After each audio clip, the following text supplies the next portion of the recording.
आयुर्वेदिक दवाई में एलोपैथिक दवाई जो मिलाई गई है, एलोपैथिक दवाई की मिलावट की जानकारी दी गई है। दवाई का जो प्रतिशत जो दिया जाना चाहिए, कितना मिला है एलोपैथिक उसमें, वो दिया नहीं गया है। उसका कारण आप बताएंगे? हमारे यहाँ मानव संसाधन बहुत कम है, लगभग 5% ही हमारे पास जांच करने वाले प्रयोगशाला में उसके विशेषज्ञ हैं। तत्काल रिपोर्ट चाहिए होता है उसकी कार्यवाही के लिए माननीय अध्यक्ष महोदय, तो ये डिटेक्ट हो जाता है कि उसमें मिलावट है। इसमें आधे घंटे की चर्चा करवा दीजिए, जवाब आएगा नहीं। ये जवाब आ रहा है, नहीं आ रहा है ना जवाब? आप अनुमान कैसे लगा आधे लेंगे? घंटे की चर्चा करवा दीजिए। मंत्री जी खड़े हैं। अच्छा चलिए जवाब देते मंत्री जी खड़े हैं। प्रश्न का कोई औचित्य नहीं है कि कितना % मिला है। मिलावट है और मिलावट की जांच आ रही है, तो कितना % मिला है नहीं मिला उससे क्या औचित्य? हम लोग लगातार कार्यवाही कर रहे हैं माननीय अध्यक्ष महोदय। एक केस का बोलिए बता दूं, 13-14 केस है कि ऐसे रैंडम बताऊं? डाइक्लोफेनिक सोडियम 35.91 mg पाया गया, प्रकरण विवेचनाधीन है। ये तो प्रूफ हो गया है ना। आप कितनी दवाई खरीदते हैं उसमें कितने प्रतिशत की सैंपलिंग करना अनिवार्य है, और आपने कितना प्रतिशत सैंपलिंग लिया? दवाई खरीदी से आपका प्रश्न है, इसलिए इसमें उद्भूत नहीं होता है। एक खाद्य औषधि जो दवाई खरीदे मिलावट गए हैं, संबंधी प्रश्न है, इसलिए उद्भूत नहीं होता। एक मिनट उद्भूत को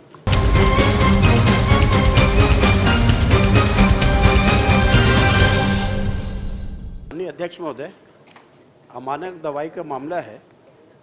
आयुर्वेदिक दवाई में एलोपैथिक दवाई जो मिलाई गई है, और उसमें 11 आयुर्वेदिक दवाइयों में एलोपैथिक दवाई की मिलावट की जानकारी दी गई है। प्रपत्र अ के कॉलम में 10 दवाइयों के जांच प्रतिवेदन में एलोपैथिक दवाइयों का प्रतिशत नहीं दिया गया है। मैं मंत्री जी से ये पूछना चाहता हूँ कि ये आयुर्वेदिक दवाई में एलोपैथिक दवाई तो मिलाई गई है, जांच के लिए आपके द्वारा भेजा गया है, और जांच भेजने के बाद में उसका प्रतिवेदन में ये दवाई का जो प्रतिशत जो दिया जाना चाहिए, कितना मिला है एलोपैथिक उसमें, वो दिया नहीं गया है। उसका कारण आप बताएंगे? माननीय अध्यक्ष महोदय, ये दवाई जो जांच का प्रक्रिया है, हमारे पास चलित वाहन में लेब रहते हैं माननीय अध्यक्ष महोदय, और कहीं पे हमको ऐसा लगता है कि हाँ मिलावट की आशंका है, तो तत्काल उसको वहीं पे जांच करते हैं माननीय अध्यक्ष महोदय। और प्रतिशत के लिए समय की भी आवश्यकता होती है, और उस हिसाब से जांच तत्काल में नहीं होता। ये चलित लेब का नहीं मामला है, ये आपका जो छत्तीसगढ़ में लेब का मामला है और कलकत्ता भेजे हैं वो लेब का मामला है। चलित लेब के मामला का मैं नहीं पूछ रहा हूँ। तो मैं आपसे ये पूछ रहा हूँ कि इसमें जो 10 दवाइयों के जो आपने उसमें लिखा है कि 10-11 को आयुर्वेदिक दवाई में पाई गई है, उसका मात्रा प्रतिशत कितना मिलाया गया है, ये आप बताएं कि क्यों नहीं लिखा गया है उसमें? माननीय अध्यक्ष महोदय, हमारे यहाँ मानव संसाधन बहुत कम है, लगभग 5% ही हमारे पास जांच करने वाले प्रयोगशाला में उसके विशेषज्ञ हैं।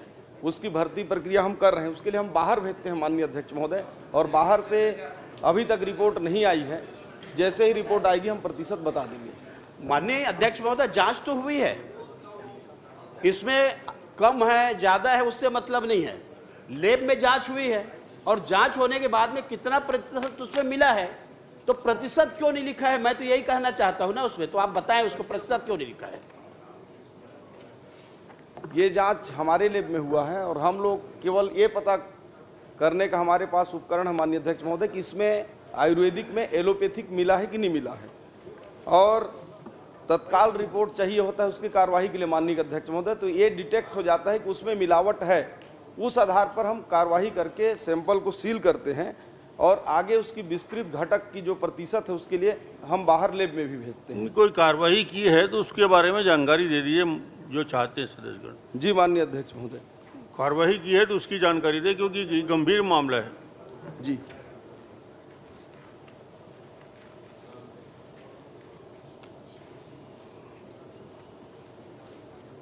इसमें आधे घंटे की चर्चा करवा दीजिए, जवाब आएगा नहीं।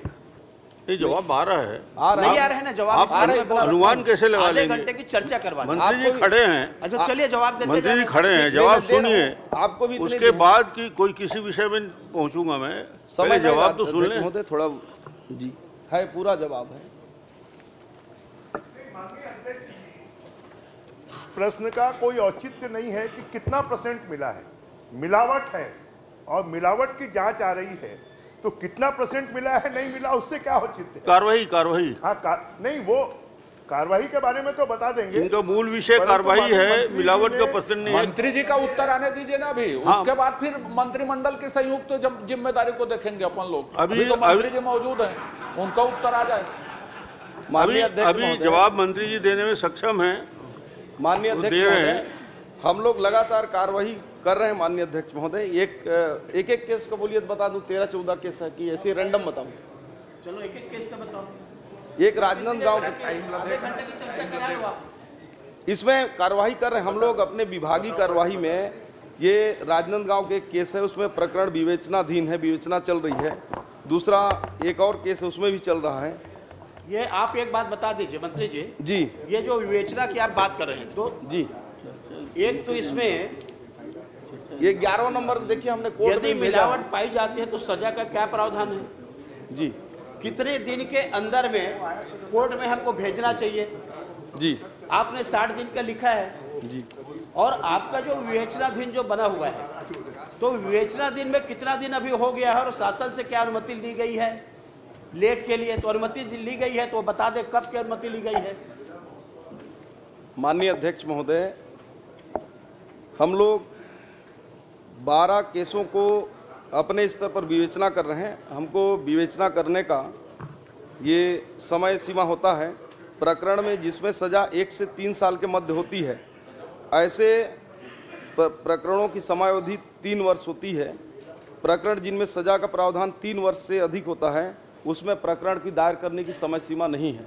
क्योंकि ये दवाओं का और औषधि का मामला है माननीय अध्यक्ष महोदय, और कोर्ट में पेश भी करना रहता है, इसलिए पूरी तरह से विभाग ये विश्वास हो जाता है कि इसमें मिलावट है हर तरह से, तब हम लोग उसको प्रकरण को चलिए आपको विश्वास ही करते रहेंगे। मैं स्पेसिफिक पूछ देता हूं आपको, जांच प्रतिवेदन से असहमत होने पर फर्म के आवेदक अनुरूप पुनः जांच हेतु केंद्रीय औषधि प्रयोगशाला कलकत्ता प्रेषित किया गया, जिसका रिपोर्ट घटक डायक्लोफेनेक सोडियम 35.91 mg पाया गया। प्रकरण विवेचनाधीन है।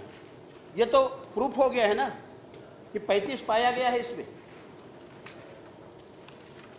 माननीय अध्यक्ष महोदय, मैंने पहले ही बताया कि एक बार हम जांच करके डिटेक्ट करते हैं मिलावट है कि नहीं। इसमें हाँ नहीं, उसी में आ रहा हूँ। लेट पूरा में जवाब आया है हम माननीय अध्यक्ष महोदय। नहीं, जवाब मैं स्पेसिफिक पूछा हूं। सुनिए ना, मैं स्पेसिफिक ही बता रहा हूँ।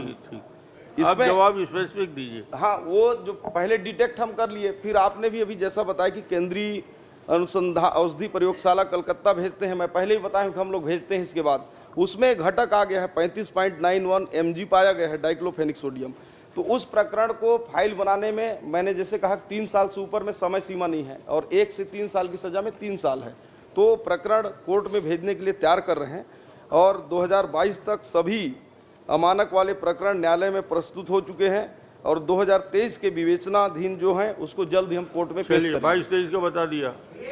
प्रकरण को कोर्ट में भेजे हैं, 11 प्रकरण पाया गया ना अमानक, 22 का भेज दिए हैं, उसमें 23 का एक प्रकरण को भेजा गया है कोर्ट। अरे भाई, मंत्री जी का जवाब नहीं सुना आपने।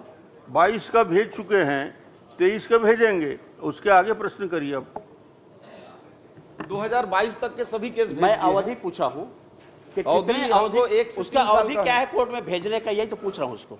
जल्द से जल्द भेज देंगे हम। नहीं, जल्द से जल्द नहीं भाई, आपके नियम में एक्ट में क्या लिखा हुआ है? कितने एक दिन में के बाद 1 से उसको 3 भेजना? साल के अंदर हमको भेजना है। कितने दिन के अंदर भेजना चाहिए 3 साल के अंदर। चलिए, 1 से 3 कोर्ट साल में? हाँ चलिए, हो गया। आगे 3 साल का नहीं है, वो कम का है वो। आप चलिए। एक बार उसको दिखवा लेंगे आप और प्रश्न कुछ हो तो, नहीं तो अजय जी पूछेंगे। माननीय अध्यक्ष महोदय। उसको हम जल्द से जल्द भेज देंगे, उसको 3 महीने के अंदर भेज देंगे। चलिए, हो गया। अजय जी पूछ लीजिए। माननीय मंत्री महोदय, आप कितनी दवाई खरीदते हैं उसमें कितने प्रतिशत की सैंपलिंग करना अनिवार्य है, या कितने प्रतिशत की सैंपलिंग लेने का नियम है, और आपने कितना प्रतिशत सैंपलिंग लिया? क्योंकि ये मामला दवाई खरीदी से आपका प्रश्न है, इसलिए इसमें उद्भूत नहीं होता है। ये खाद्य औषधि जो के दवाई ये खरीदे मिलावट गए हैं- संबंधी एक प्रश्न है, मिनट, इसलिए एक उद्भूत मिनट, एक मिनट उद्भूत को, जो दवाई आप खरीदे हैं उसमें सैंपलिंग के नियम हैं, तो आपने उस प्रश्नाधीन अवधि में जितने दवाई खरीदे हैं उसमें कितने प्रतिशत की आपने सैंपलिंग करने का नियम है?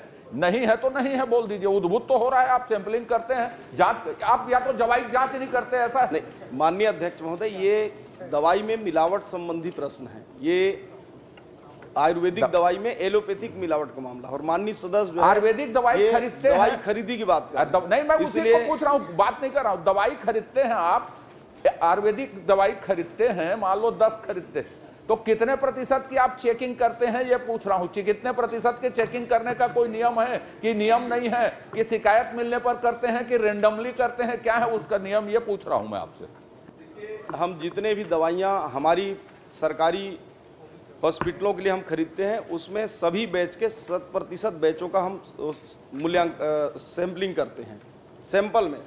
और जो प्राइवेट एक क्वेश्चन जो है, जो अन्य दुकानों में आयुर्वेदिक दवाई में एलोपैथिक की मिलावट का प्रश्न है।